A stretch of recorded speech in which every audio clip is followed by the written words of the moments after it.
পক্ষী মানব ইন্দোনেশিয়ান যুবক সুলাইমান। আচ্ছা বলুন তো, এরকম চমৎকার একটা পাখির গায়ের মধ্যে আপনি পানি মারছেন, আর সেই পাখিটা ডানা ঝাপটে ডানা উল্টে আপনাকে স্বাগতম জানাচ্ছে, আপনার সাথে খেলছে, এবং আপনি যে তাকে গোসল করাচ্ছেন, এই বিষয়টা সে এনজয় করছে। এটা কি আমাদের সাথে হতে পারে? উত্তর হচ্ছে কখনোই না। কিন্তু পক্ষী মানব সুলাইমানের সাথে হতে পারে। সে পাখিদের ভাষা জানে, কাকাতুয়া, ময়না, টিয়া, এমনকি কাক, মাছরাঙ্গা থেকে শুরু করে বিভিন্ন প্রজাতির পাখির জন্য সে ভিন্ন ভিন্ন মৌখিক শব্দ উচ্চারণ করে, আর পাখিগুলো দৌড়ে এসে তার হাতে বসে যায়। এ এক বিরল যোগ্যতা আল্লাহ তাআলা তাকে দান করেছেন। যুবক সুলাইমানের এই দক্ষতা যোগ্যতা দেখে নবী হযরত সুলাইমান আলাইহিস সালামের কথাও মনে পড়ে যায়। যদিও তিনি আল্লাহ প্রদত্ত বিশেষ জ্ঞানে জ্ঞানী ছিলেন, পৃথিবীর সকল জীব জন্তু এমনকি জিনজাতিরাও পর্যন্ত তার অনুগত ছিল, কিন্তু বর্তমান জামানায় এসে এভাবে পক্ষীকুলকে নিজের বিশেষ ভাষা বা শব্দ ব্যবহার করে আয়ত্তে রাখা, বশ মানানো, এটা এক নজিরবিহীন ঘটনা।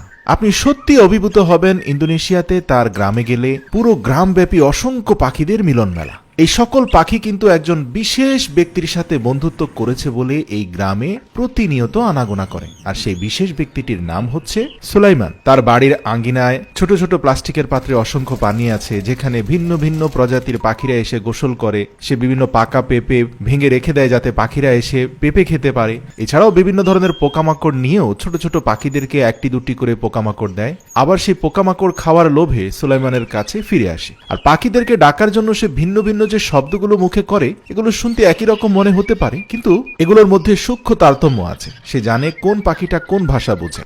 দেখবেন যে সে ইন্দোনেশিয়ান ভাষায় কিভাবে পাখিদেরকে আকৃষ্ট করতে হয়, কি ধরনের শব্দ কোন পাখি পছন্দ করে, এই বিষয়ে মানুষকে পরামর্শ দিচ্ছে। সে প্রায় তার ভিডিওতে বলে থাকে যে সে এ পর্যন্ত বেশ কিছু মানুষকে পাখিদের ভাষা শিখিয়েছে, যারা এখন কম বেশি পাখিদেরকে আকৃষ্ট করতে পারছে। সবচেয়ে ইন্টারেস্টিং লাগে যে সে হাত উঠানো মাত্রই তার বিশেষ কিছু পোষা পাখি আছে, ময়না, টিয়া, এরা দৌড়ে এসে তার হাতের উপরে বসে যায়, এবং সেখানে থাকা মাংসের টুকরো বা বিভিন্ন ধরনের খাবার তারা খেয়ে আবার চলে যায়। এমনকি তার কিছু পাখি আছে যারা অন্তত 1 থেকে 2 কিলোমিটার দূরেও তার সিগন্যাল বুঝতে পারে, সেখান থেকে উড়ে এসে তাকে সাহায্য করে। কিছু ছোট পাখি আছে, এরা তার পোষা নয়, এরা অতিথি, কিন্তু তার পোষা পাখিরা সেই অতিথি পাখিদেরকে সুলাইমানের ব্যাপারে অভয় দান করে বলেই এই নতুন পাখিগুলো দূর দূরান্ত থেকে এসে সুলাইমানের সেবা গ্রহণ করে, কারণ পাখিরা একজন আরেকজনের ভাষা বুঝে। দেখবেন কিছু কিছু পাখি এসে বিচিত্র ধরনের খেলায় মেতে ওঠে সুলাইমানের সাথে। এই যে চড়ুইটাকে দেখতে পাচ্ছেন, সে চিত হয়ে শুয়ে গেছে, সে কিন্তু অসুস্থ কোনো পাখি নয়, সে মূলত সুলাইমানের সাথে খেলছে।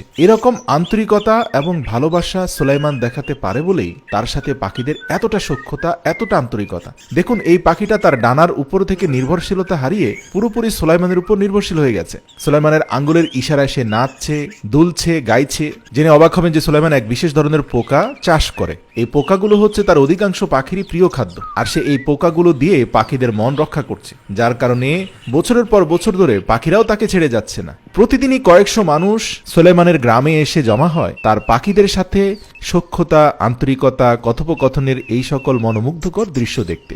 মানুষ দেখে অভিভূত হয় যে পাখিরা তার কথায় গোসল করছে, নাচছে, গাইছে, তার হাতের উপরে বসছে, তার দেওয়া খাবার খাইছে, যা সত্যি অসাধারণ। মানুষ এবং পাখির মধ্যে এতটা আন্তরিকতা, এতটা সৌহার্দ্য থাকতে পারে, তা যুবক সুলাইমানকে না দেখলে আপনি হয়তো বিশ্বাসই করতে পারতেন না।